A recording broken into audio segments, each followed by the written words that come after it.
राधे राधे। कैसे हैं आप लोग? ईश्वर कृपा से आप सब अच्छे होंगे। ईश्वर सब पे कृपा बनाए रखे, सबका कल्याण करे। आज हम बताने जा रहे हैं श्रीमद् भागवत महापुराण के एकादश स्कंद का यानी कि 11वें स्कंद का 13वां अध्याय, हंस रूप से सनकादि को दिए हुए उपदेश का वर्णन। और उसके पहले हम कहना चाहेंगे, यदि आपने हमारे चैनल को सब्सक्राइब नहीं किया तो प्लीज़ हमारे चैनल को सब्सक्राइब कर लीजिए और बेल आइकन बटन अवश्य दबा दीजिए, जिससे कि हमारे आने वाले सारे वीडियोस आपको प्राप्त हो सकें। यदि आपको कथा अच्छी लग रही है, समझ में आ रही है, तो वीडियो को लाइक शेयर अवश्य कीजिए और कमेंट में राधे राधे अवश्य लिखिए। चलिए अब चलते हैं कथा की तरफ। श्रीमन्नारायण नारायण हरि हरि, भजमन्नारायण नारायण हरि हरि, तेरी लीला सबसे प्यारी प्यारी, हरि हरि तेरी लीला सबसे प्यारी न्यारी, हरि हरि श्रीमन्नारायण नारायण हरि हरि, बचपन नारायण नारायण हरि हरि। राधे राधे। बोलो कृष्ण कन्हैया लाल की जय। भगवान श्री कृष्ण कहते हैं, प्रिय उद्धव, सत्व रज और तम ये तीनों बुद्धि प्रकृति के गुण हैं, आत्मा के नहीं। सत्व के द्वारा रज और तम इन दो गुणों पर विजय प्राप्त कर लेनी चाहिए। तदंतर सत्गुण की शांत वृत्ति के द्वारा उसकी दया आदि वृत्तियों को भी शांत कर देना चाहिए। जब सत्गुण की वृद्धि होती है तभी जीव को मेरे भक्ति रूप स्वधर्म की प्राप्ति होती है। निरंतर सात्विक वस्तुओं का सेवन करने से ही सत्गुण की वृद्धि होती है और तब मेरे भक्ति रूप स्वधर्म की प्रवृत्ति होने लगती है, जिस धर्म के पालन से सत्गुण नियम और तब मेरे भक्ति रूप स्वधर्म में प्रवृत्ति होने लगती है। जिस धर्म के पालन से सत्गुण की वृद्धि हो वही सबसे श्रेष्ठ है। वह धर्म रजोगुण और तमोगुण को नष्ट कर देता है। तब जब वे दोनों नष्ट हो जाते हैं तब उन्हीं के कारण होने वाला धर्म भी शीघ्र ही मिट जाता है। शास्त्र, जल, प्रजाजन, देश, समय, कर्म, स्थान, जन्म, ध्यान, मंत्र और संस्कार, ये 10 भुजाएं आदि सात्विक हो तो सतगुरु की राजसिक हो, सतगुरु की राजसिक हो तो रजोगुण की और तामसिक हो, रजोगुण की और तामसिक हो तो तमोगुण की वृद्धि करती है। इनमें से शास्त्रज्ञ महात्मा जिनकी प्रशंसा करते हैं वे सात्विक हैं, जिनकी निंदा करते हैं वे तामसिक हैं और जिनकी अपेक्षा करते हैं वे वस्तुएं राजसिक हैं। जब तक अपने आत्मा का साक्षात्कार तथा स्थूल सूक्ष्म शरीर और उनके कारण तीनों गुणों की निवृत्ति न हो तब तक मनुष्य को चाहिए कि सत्वगुण की वृद्धि के लिए सात्विक शास्त्र आदि का ही सेवन करे, क्योंकि उससे धर्म की वृद्धि होती है और धर्म की वृद्धि से अंतःकरण शुद्ध होकर आत्म तत्व का ज्ञान होता है। बांसों की रगड़ से आग पैदा होती है और वह उनके सारे वन को जलाकर शांत हो जाती है। वैसे ही यह शरीर गुणों के वैषम्य से उत्पन्न हुआ है और विचार द्वारा मंथन करने पर इससे ज्ञानाग्नि प्रज्वलित होती है और वह स्वप्न शरीर एवं गुणों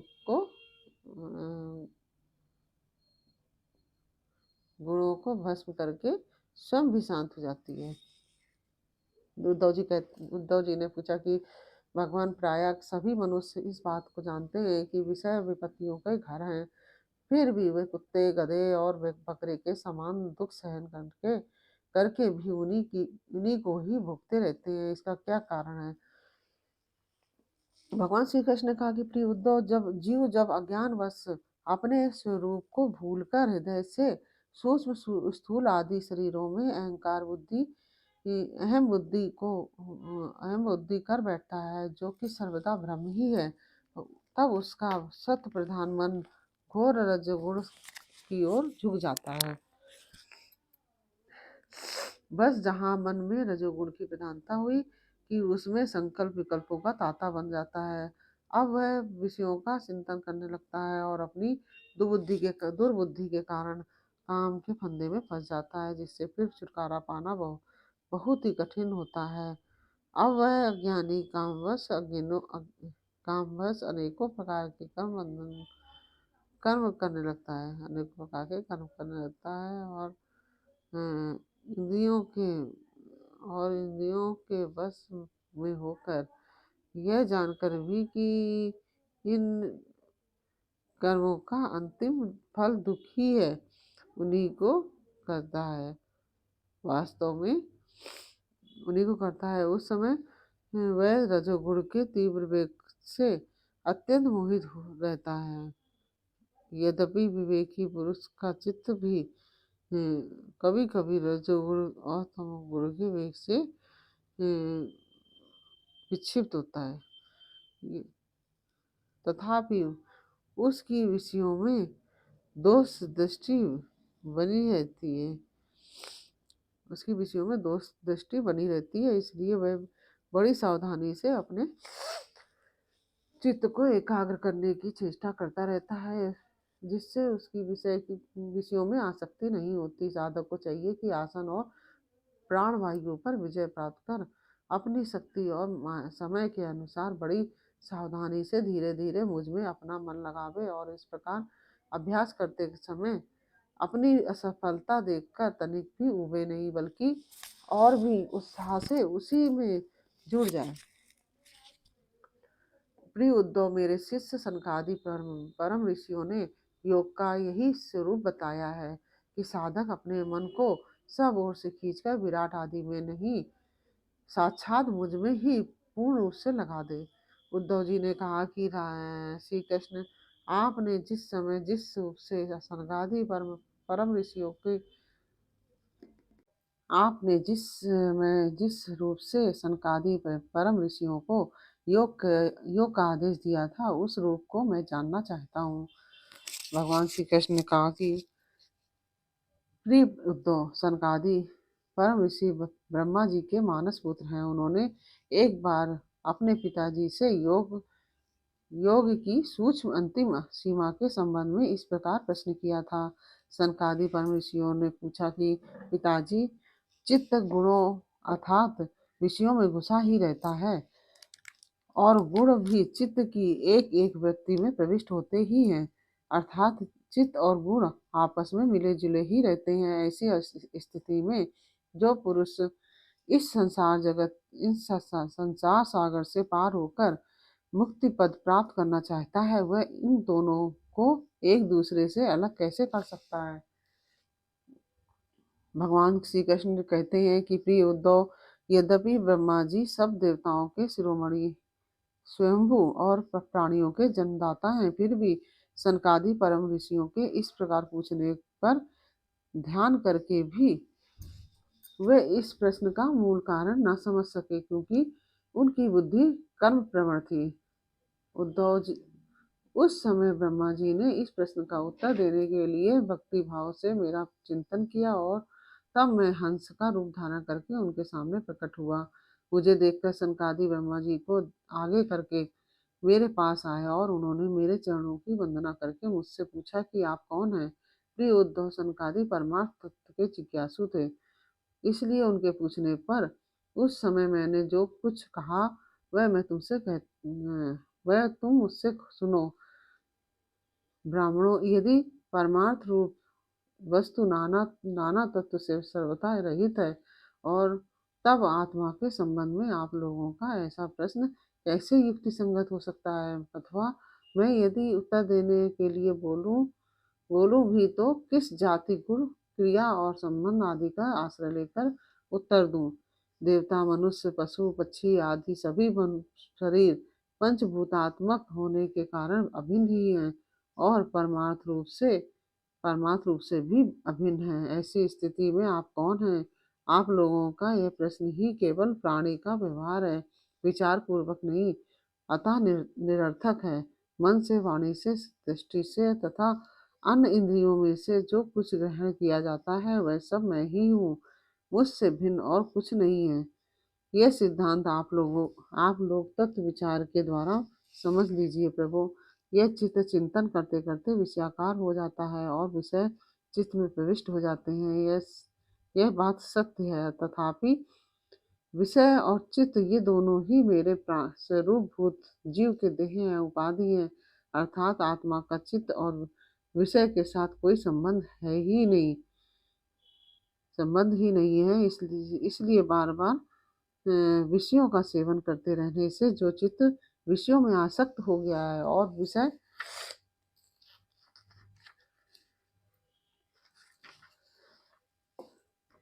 भी चित्त में प्रविष्ट हो गए हैं, इन दोनों को अपने वास्तविक से अभिन्न मुझ परमात्मा का साक्षात्कार करके त्याग देना चाहिए। जागृत, स्वप्न और सुषुप्ति ये तीनों अवस्थाएं सत्वादि गुणों के अनुसार होती हैं और बुद्धि की वृत्तियां हैं, सच्चिदानंद का स्वभाव नहीं। इन वृत्तियों का साक्षी होने के कारण जीव उनसे विलक्षण है। यह सिद्धांत श्रुति, युक्ति और अनुभूति से युक्त है, क्योंकि बुद्धि वृत्तियों के द्वारा होने वाला यह बंधन ही आत्मा में त्रिगुणमयी वृत्तियों का दान करता है। इसलिए तीनों अवस्थाओं से विलक्षण और उनमें अनुगत मुझ तुरीय तत्व में स्थित होकर इस बुद्धि के बंधन का परित्याग कर दें। तब विषय और चित्त दोनों का युगपथ त्याग हो जाता है। यह बंधन अहंकार की ही रचना है और यही आत्मा के पूर्णतम सत्य, अखंड ज्ञान और परमानंद स्वरूप को छिपा देता है।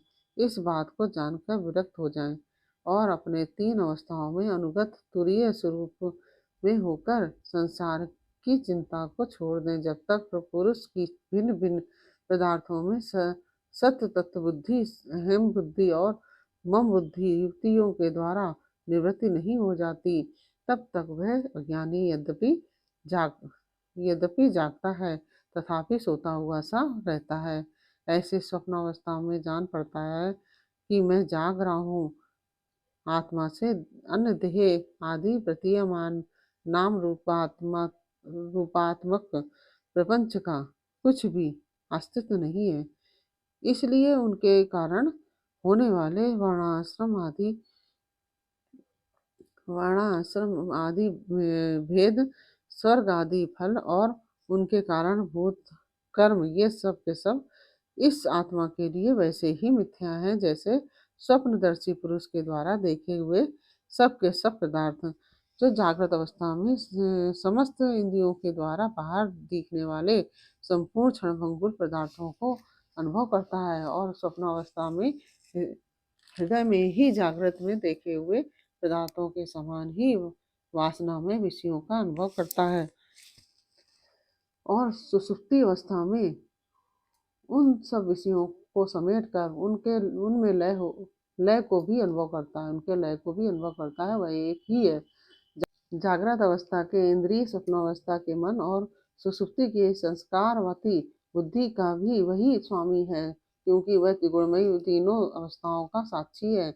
जिस मैंने स्वप्न देखा है, जो मैं सोया वही मैं जाग रहा हूँ, इस स्मृति के बल पर एक ही आत्मा का समस्त अवस्थाओं में होना सिद्ध हो जाता है। ऐसा विचार कर मन की ये तीनों अवस्थाएं गुणों के द्वारा मेरी माया से मेरे अंश स्वरूप जीव में कल्पित की गई हैं और आत्मा में वे नितांत असत्य हैं।